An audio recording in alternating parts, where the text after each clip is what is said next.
ಎಲ್ರಿಗೂ ನಮಸ್ಕಾರ. ಬಹಳಷ್ಟು ಶಕ್ತಿಶಾಲಿಯಾಗಿರುತ್ತಾನೆ. ವೃಂದಾಳ ಪತಿನಿಷ್ಠೆ, ದೈವ ಭಕ್ತಿ ಜಲಂಧರನಿಗೆ ರಕ್ಷೆಯಾಗಿರುತ್ತೆ. ಬರುವ ತನಕ ಪೂಜೆಯನ್ನು ನಿಲ್ಲಿಸುವುದಿಲ್ಲ. ಸದಾಕಾಲ ದೇವತೆಗಳಿಗೆಲ್ಲ ಜಲಂಧರನನ್ನು ಸೋಲಿಸಲು ಕಷ್ಟವಾಗುತ್ತದೆ. ಆಗ ದೇವತೆಗಳೆಲ್ಲ ಸೇರಿ ವಿಷ್ಣುವಿನ ಬಳಿ ಹೋಗಿ ನಮ್ಮನ್ನು ರಕ್ಷಿಸಬೇಕೆಂದು ಕೇಳಿಕೊಳ್ಳುತ್ತಾರೆ. ವಿಷ್ಣುವಿನ ಕಾಲುಗಳನ್ನು ಸ್ಪರ್ಶಿಸುತ್ತಾಳೆ. ವಿಷ್ಣುವನ್ನು ನೋಡಿ ಪ್ರೇಮ ಭಾವದಿಂದ ಕಾಣುತ್ತಾಳೆ. ಕಲ್ಲಾಗು ಎಂದು ಶಾಪವನ್ನು ನೀಡುತ್ತಾಳೆ. ರಾಮನ ಅವತಾರದಲ್ಲಿ ಸೀತೆಯಿಂದಲೂ, ಕೃಷ್ಣನ ಅವತಾರದಲ್ಲಿ ರಾಧೆಯಿಂದಲೂ ವಿಷ್ಣು ವಿರಹ ವೇದನೆಯನ್ನು ಅನುಭವಿಸುತ್ತಾನೆ. ವಿಷ್ಣು ವಾಸವಾಗಿರುತ್ತಾನೆ ಎಂಬ ನಂಬಿಕೆ ಇದೆ. ಎಲ್ರಿಗೂ ನಮಸ್ಕಾರ. Welcome back to my YouTube channel. ಇವತ್ತಿನ ದಿನ ವಿಶೇಷತೆ ಏನಪ್ಪಾ ಅಂದ್ರೆ ತುಳಸಿ ವಿವಾಹ. ಈ ತುಳಸಿ ವಿವಾಹದ ಹಿಂದಿರುವ ರೋಚಕದ ಕತೆ ಏನು ಅಂತ ನಾವಿವಾಗ ನೋಡೋಣ. ತುಳಸಿ ವಿವಾಹದ ಕುರಿತು ಪದ್ಮ ಪುರಾಣದಲ್ಲಿ ಉಲ್ಲೇಖವಿದೆ. ಈ ಪ್ರಕಾರ ವೃಂದಾ ಎಂಬ ಯುವತಿಯೇ ತುಳಸಿ ಗಿಡವಾಗಿ ಅವತರಿಸುತ್ತಾಳೆ. ಈ ವೃಂದಾ ರಾಜಕುಮಾರಿಯಾಗಿದ್ದು ಅಸುರರ ರಾಜ ಜಲಂಧರನ ಜೊತೆ ಈಕೆ ವಿವಾಹ ಆಗುತ್ತದೆ. ಈ ವೃಂದಾ ಮಹಾನ್ ದೈವ ಭಕ್ತಳು, ಧರ್ಮಿಷ್ಠಳು ಹಾಗೂ ವಿಷ್ಣುವಿನ ಪರಮ ಭಕ್ತಿ ಆಗಿರುತ್ತಾಳೆ. ಈಕೆಯ ದೈವ ಭಕ್ತಿ ಮತ್ತು ಪವಿತ್ರತೆಯ ಪರವಾಗಿ ಜಲಂಧರ ಬಹಳಷ್ಟು ಶಕ್ತಿಶಾಲಿಯಾಗಿರುತ್ತಾನೆ. ವೃಂದಾಳ ಪತಿನಿಷ್ಠೆ, ದೈವ ಭಕ್ತಿ ಜಲಂಧರನಿಗೆ ರಕ್ಷೆಯಾಗಿರುತ್ತದೆ. ಒಮ್ಮೆ ಜಲಂಧರ ದೇವಲೋಕವನ್ನೇ ಗೆದ್ದುಕೊಳ್ಳಬೇಕೆಂದು ದೇವತೆಗಳಿಗೆ ಯುದ್ಧವನ್ನು ಸಾರುತ್ತಾನೆ. ಆಗ ವೃಂದಾ ಪತಿ ವಿಜಯಶಾಲಿಯಾಗಿ ಮರಳಿ ಮನೆಗೆ ಬರುವ ತನಕ ಪೂಜೆಯನ್ನು ನಿಲ್ಲಿಸುವುದಿಲ್ಲ. ಸದಾಕಾಲ ಪೂಜೆ ನಡೆಯುತ್ತಿರುತ್ತದೆ ಎಂದು ಜಲಂಧರನಿಗೆ ಮಾತು ಕೊಟ್ಟು ಪೂಜೆಯನ್ನು ಆರಂಭಿಸುತ್ತಾಳೆ. ಈಕೆಯ ಭಕ್ತಿಯಿಂದ ಜಲಂಧರನಿಗೆ ಶಕ್ತಿ ಹೆಚ್ಚಾಗುತ್ತಾ ಹೋಗುತ್ತದೆ.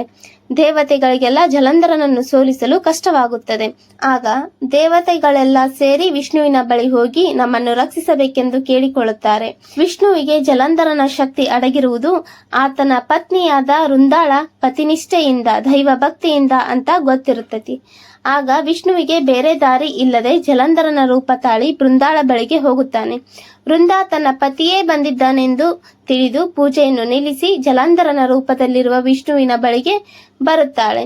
ವಿಷ್ಣುವಿನ ಕಾಲುಗಳನ್ನು ಸ್ಪರ್ಶಿಸುತ್ತಾಳೆ. ವಿಷ್ಣುವನ್ನು ನೋಡಿ ಪ್ರೇಮ ಭಾವದಿಂದ ಕಾಣುತ್ತಾಳೆ. ಆಗ ಆಕೆಯ ಪತಿನಿಷ್ಠೆ ಹಾಳಾಗುತ್ತದೆ. ಆಗ ಜಲಂಧರನ ಶಕ್ತಿ ಕುಂಠಿತಗೊಳ್ಳುತ್ತದೆ. ಇದೇ ಸಮಯಕ್ಕಾಗಿ ಕಾಯುತ್ತಿದ್ದ ಶಿವ ಜಲಂಧರನ ಹತ್ಯೆಯನ್ನು ಮಾಡುತ್ತಾನೆ. ಹೀಗೆ ಶಿವನಿಂದ ಕತ್ತರಿಸಲ್ಪಟ್ಟ ಜಲಂಧರನ ತಲೆ ವೃಂದಾಳ ಪಾದದ ಅಡಿ ಬಂದು ಬೀಳುತ್ತದೆ. ವೃಂದಾಳಿಗೆ ಆಶ್ಚರ್ಯವಾಗುತ್ತದೆ. ತನ್ನ ಪತಿನಿಷ್ಠ ಸಂಕಲ್ಪ ಅಪವಿತ್ರವಾಯಿತು ಮತ್ತು ನಾನು ಭಕ್ತಿಯಿಂದ ಪೂಜಿಸಿದ ನನ್ನ ಭಗವಂತನೇ ನನಗೆ ಮೋಸ ಮಾಡಿಬಿಟ್ಟ ಎಂದು ಕೋಪಗೊಳ್ಳುತ್ತಾಳೆ. ಕೋಪಗೊಂಡ ವೃಂದಾ ತನ್ನನ್ನು ತನ್ನ ಪತಿಯಿಂದ ದೂರ ಮಾಡಿದ ವಿಷ್ಣುವಿಗೆ, ನೀನು ಕೂಡ ನಿನ್ನ ಪತ್ನಿಯಿಂದ ದೂರ ಇದ್ದು ವಿರಹ ವೇದನೆಯನ್ನು ಅನುಭವಿಸು ಮತ್ತು ನೀನು ಕಪ್ಪು ಕಲ್ಲಾಗು ಎಂದು ಶಾಪವನ್ನು ನೀಡುತ್ತಾಳೆ. ತನ್ನನ್ನು ತಾನು ಅಗ್ನಿಗೆ ಆಹುತಿಯನ್ನು ಮಾಡಿಕೊಳ್ಳುತ್ತಾಳೆ. ಮಹಾನ್ ಪತಿನಿಷ್ಠಳಾದ ವೃಂದಾಳ ಶಾಪಕ್ಕೆ ಗುರಿಯಾದ ವಿಷ್ಣು ಸಾಲಿಗ್ರಾಮ ಕಲ್ಲಾಗಿ ಪರಿವರ್ತಿತನಾಗುತ್ತಾನೆ. ವಿಷ್ಣುವನ್ನು ಕಾಪಾಡಲು ದೇವತೆಗಳೆಲ್ಲ ಆಕೆಯ ಆತ್ಮವನ್ನು ಒಂದು ಸಸ್ಯಕ್ಕೆ ವರ್ಗಾಯಿಸಿ ತುಳಸಿ ಅಂತ ನಾಮಕರಣ ಮಾಡುತ್ತಾರೆ. ಸಾಲಿಗ್ರಾಮ ರೂಪದ ವಿಷ್ಣುವಿಗೆ ಹಾಗೂ ತುಳಸಿಗೂ ವಿವಾಹವನ್ನು ಮಾಡುತ್ತಾರೆ. ಇದರಿಂದಾಗಿ ವಿಷ್ಣುವಿನ ಶಾಪದ ಪರಿಣಾಮ ಸ್ವಲ್ಪ ಕಡಿಮೆ ಆದರೂ ಕೂಡ ವಿಷ್ಣುವಿನ ಅವತಾರಗಳಾದ ರಾಮನ ಅವತಾರದಲ್ಲಿ ಸೀತೆಯಿಂದಲೂ, ಕೃಷ್ಣನ ಅವತಾರದಲ್ಲಿ ರಾಧೆಯಿಂದಲೂ ವಿಷ್ಣು ವಿರಹ ವೇದನೆಯನ್ನು ಅನುಭವಿಸುತ್ತಾನೆ. ಇದಕ್ಕೆಲ್ಲ ಪತಿವ್ರತೆಯಾದ ವೃಂದಾಳ ಶಾಪವೇ ಕಾರಣವಾಗಿದೆ. ಈ ಕಾರಣದಿಂದ ನಮ್ಮ ಹಿಂದೂಗಳು ತುಳಸಿಯನ್ನು ಕೇವಲ ಒಂದು ಗಿಡ ಎಂದು ಪರಿಗಣಿಸುವುದಿಲ್ಲ. ಈ ತುಳಸಿ ಗಿಡಕ್ಕೆ ಪೂಜೆ ಪುನಸ್ಕಾರಗಳನ್ನು ಮಾಡಿ ವಿಶೇಷವಾದ ಒಂದು ಸ್ಥಾನಮಾನವನ್ನು ನೀಡುತ್ತಾರೆ. ಇದರಲ್ಲಿ ಒಂದು ಔಷಧೀಯ ಗುಣ ಕೂಡ ಇದೆ. ಯಾರು ಈ ತುಳಸಿಯನ್ನು ಮನೆಯಲ್ಲಿ ಬೆಳೆಸಿ ನಿತ್ಯ ಪೂಜೆಯನ್ನು ಮಾಡುತ್ತಾರೋ ಆ ಮನೆಯಲ್ಲಿ ಭಗವಂತ ವಿಷ್ಣು ವಾಸವಾಗಿರುತ್ತಾನೆ ಎಂಬ ನಂಬಿಕೆ ಇದೆ. ಭಗವಾನ್ ವಿಷ್ಣುವಿಗೆ ಪ್ರಿಯವಾದ ತುಳಸಿಯನ್ನು ಬೆಳೆಯುವುದು ಭಕ್ತಿ ಮತ್ತು ಆರೋಗ್ಯ ಎರಡೂ ದೃಷ್ಟಿಯಿಂದ ಕೂಡ ಶ್ರೇಷ್ಠವಾಗಿದೆ. ಈ ತುಳಸಿ ಸ್ತೋತ್ರದ ಪ್ರಕಾರ ತುಳಸಿಯ ಬೇರಿನಲ್ಲಿ ಸಕಲ ಪುಣ್ಯ ತೀರ್ಥಗಳು, ಮಧ್ಯಭಾಗದಲ್ಲಿ ಸಕಲ ದೇವತೆಗಳು, ಅಗ್ರಭಾಗದಲ್ಲಿ ಸಕಲ ವೇದಗಳು ಕೂಡ ನೆಲೆಸಿವೆ ಎಂದು ತುಳಸಿಯ ಮಹತ್ವವನ್ನು ತಿಳಿಸಿಕೊಡುತ್ತದೆ. ಇಷ್ಟೊತ್ತು ನಾವು ತುಳಸಿ ವಿವಾಹದ ಬಗ್ಗೆ ತಿಳ್ಕೊಂಡು ಈ ತುಳಸಿಯನ್ನು ದಿನಾಲು ಯಾಕೆ ನಾವು ಪೂಜೆ ಮಾಡಬೇಕು ಅನ್ನೋದ್ರ ಬಗ್ಗೆ ತಿಳ್ಕೊಂಡ್ವಿ. ಮತ್ತ ಈ ವಿಡಿಯೋದಲ್ಲಿ ಎಲ್ಲಾ ತರ ತುಳಸಿ ಗಿಡ ಬರುವಂಗ ತೋರ್ಸಿನ್ರಿ.